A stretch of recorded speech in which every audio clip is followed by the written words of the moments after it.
that was fun. Yeah. All right. You guys ready? Yep. Everybody good? Yep. All right, fire away. Let's start with the energy. I think it was Elijah told us a couple weeks. Elijah Hussey told us a couple weeks ago that you apologized when you first met with the guys for all the things you're going to say over the next 8-9 months or so. What goes into that, and how important is it to just get that out of the way? Say, guys, it ain't personal. I'm going to tear you apart. We need to be torn So it wasn't even that. It was just the positive, enthusiastic language sometimes that I use.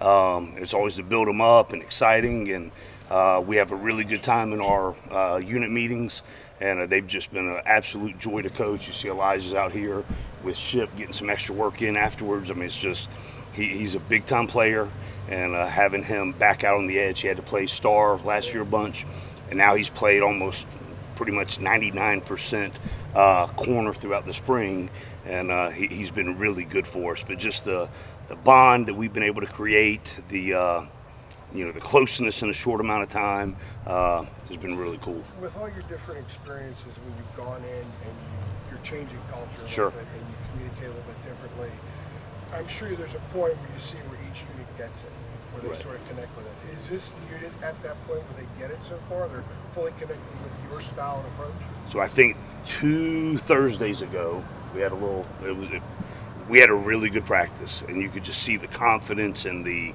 understanding of our blitz packages and our different schematics that we're using, the confidence.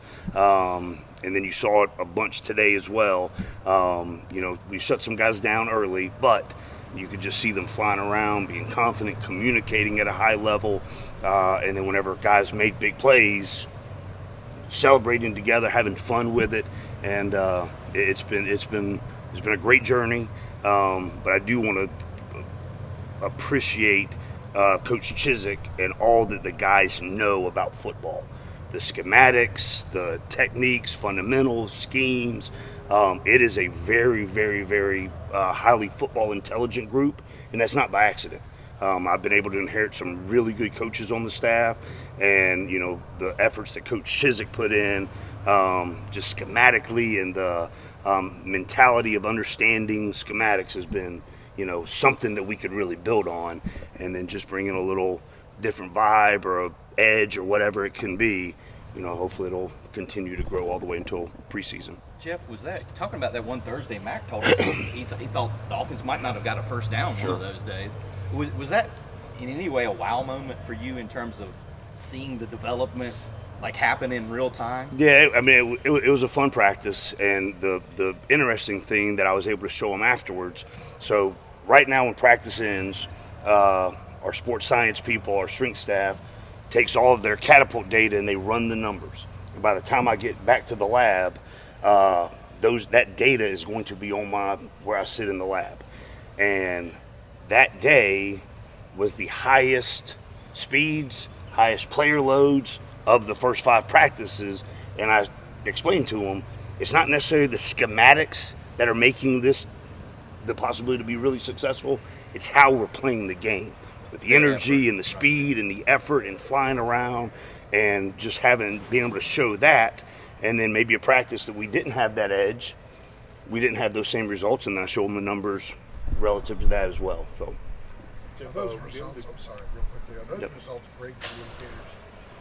Are those results themselves the information? Yes, Communicators in and of themselves? And just show them the data points that this is, we can assign and attribute different factors to why we had success, but an overarching factor is how hard you played today. We did some good things and you executed at a high level. All those things are really good, but you compound that with how hard you play. That's what gives you a chance to have success.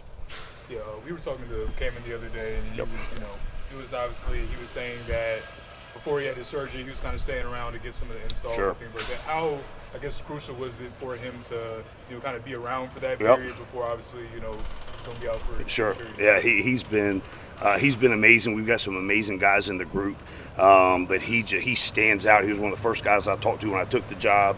But just the how focused he is, how much he studies. He's in there with Coach Ted, and Coach Ted Monachino's doing a tremendous job with him.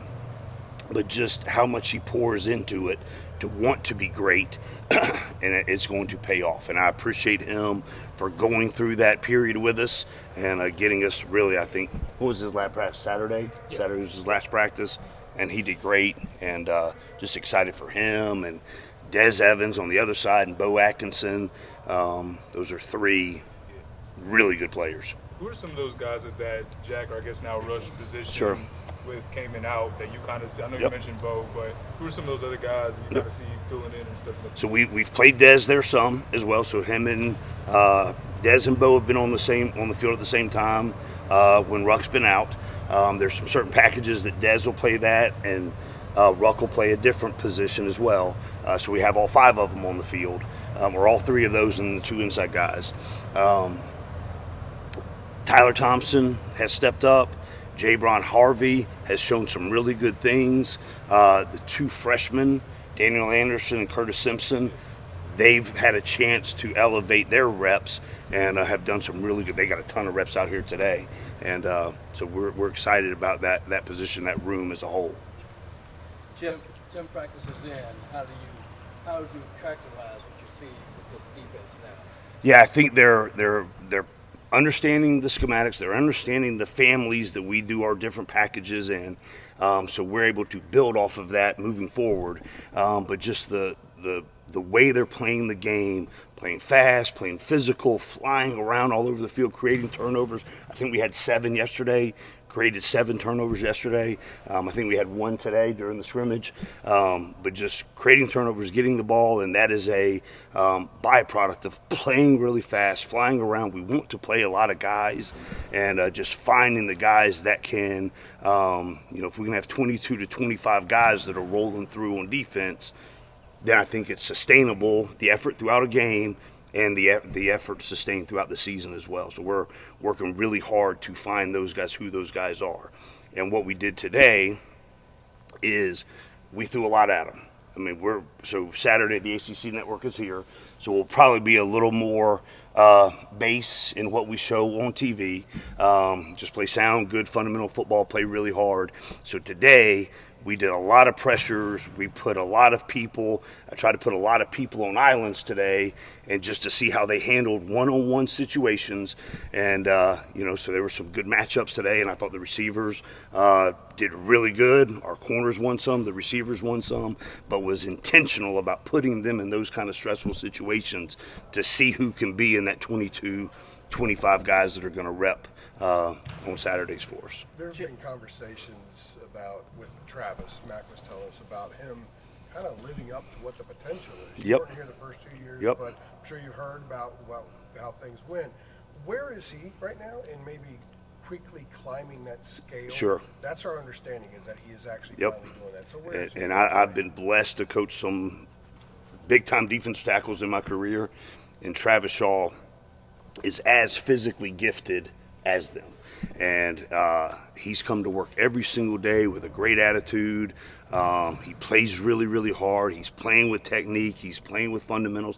I don't know if y'all noticed, at one point during the scrimmage, he gathered the defense up, and it was awesome, And just he sits right here during the unit meetings, and he is dialed in.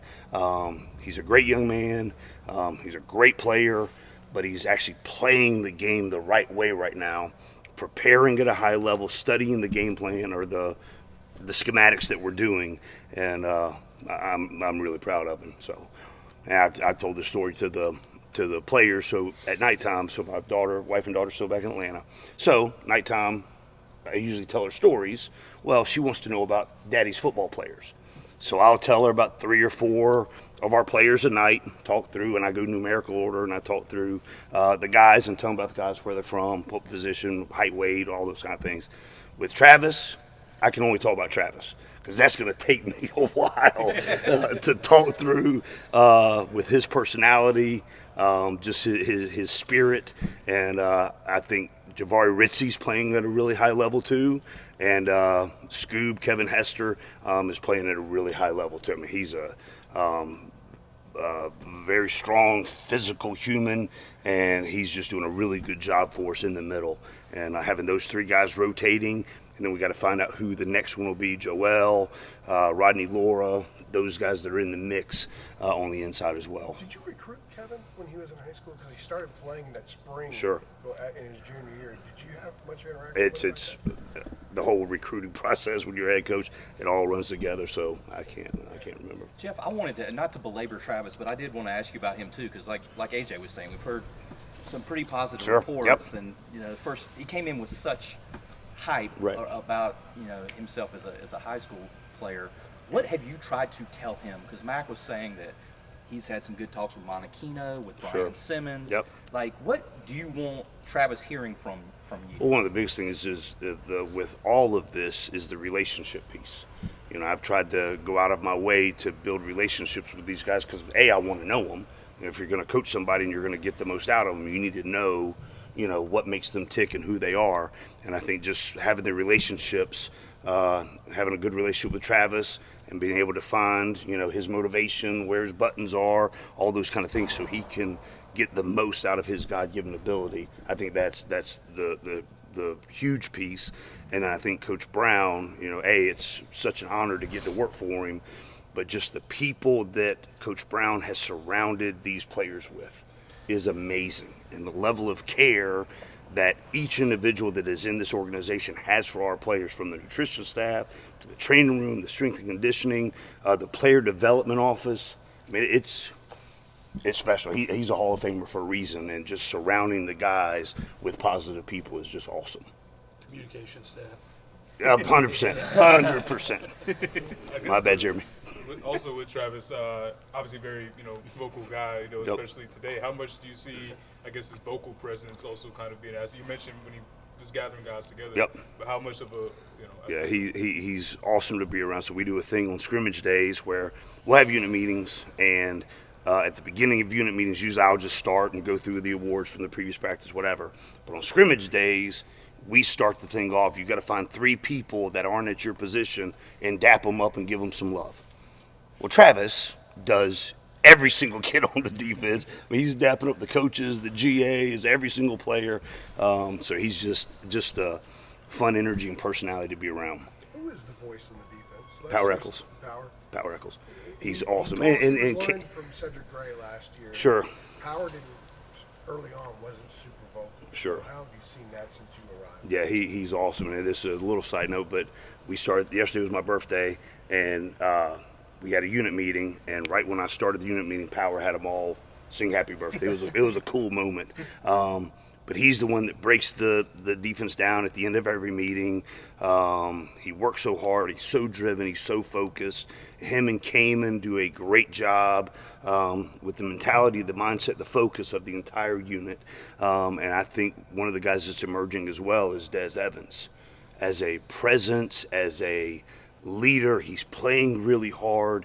He had a tremendous offseason, and he's liked and respected by all the guys. So it's been nice to see a bunch of guys have stepped up. Stick Lane, I can say a lot of people that have done Huzzy, that have done a nice job in the leadership role that we need to continue to grow.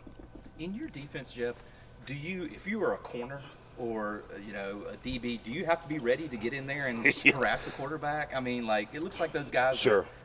You got them coming. Yeah, we're not going to talk too much schematics, but yes, it's an aggressive defense, and there's for pretty much everybody within the scheme has their opportunity or multiple opportunities to add pressure to the quarterback. But the biggest thing too is they got to be able to cover, and just understand the nuances of the leverages that we play in the different coverages, those kind of things. There were 2 balls that we got beat on today.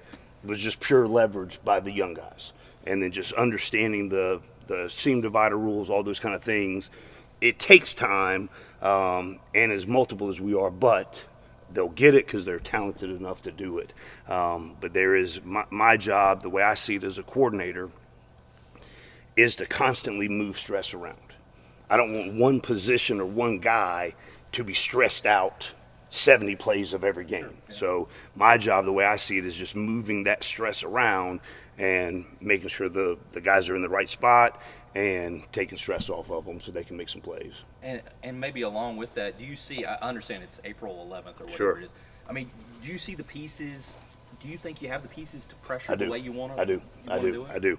And the we're throwing a lot at them, and as I learn what different guys can do, I'll know, what their strengths are, where things need to be moved around to help them. So that's part of the paradigm, whatever, that we're trying to work through, that we're throwing a lot at them. So like today wasn't a game plan thing. I was just cycling through calls to put different guys in stressful situations, and a bunch of guys rose to the occasion and had a bunch of pressure, and it'll be good to go back and watch the tape. We got time for one more. When we talked to you in January, you spoke about how much you missed it when you were out, and some of the things you did to go around and see it. Yep. You could smell it and taste it, but you can't dive in there and coach. 100%.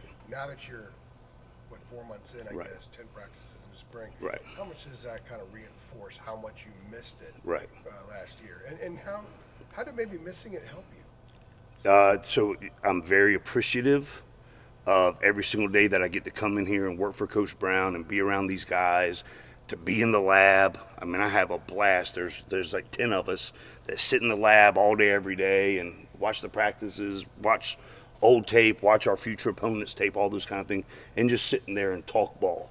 I miss my wife and daughter dearly, right, because they're still back in Atlanta. They'll be up for the spring game, and is this time for a plug for the spring game? Yeah. Hopefully everybody comes out and supports the guys, because they've been working so hard, and they need your support. But my wife and daughter will be up here. Thankful to them for being able to give me this opportunity to be here, do what I love to do, with people that I've grown to love in a very short time, and I'm having an absolute blast. And I get to learn from a Hall of Famer and just coach defense and draw up some blitzes and some cool coverages and come out here and yell and scream and get hyped for 2 hours. I'm having a blast. Do some push-ups when guys hit the quarterback. You saw that? Well. Can I ask one last People like that. Yeah. Is that right? Yeah. Where did money down come from? I know when you were at Georgia Tech, all this. At Florida. So my first spring at the University of Florida with Jim McElwain, I think it was practice 3, we were going to do third downs.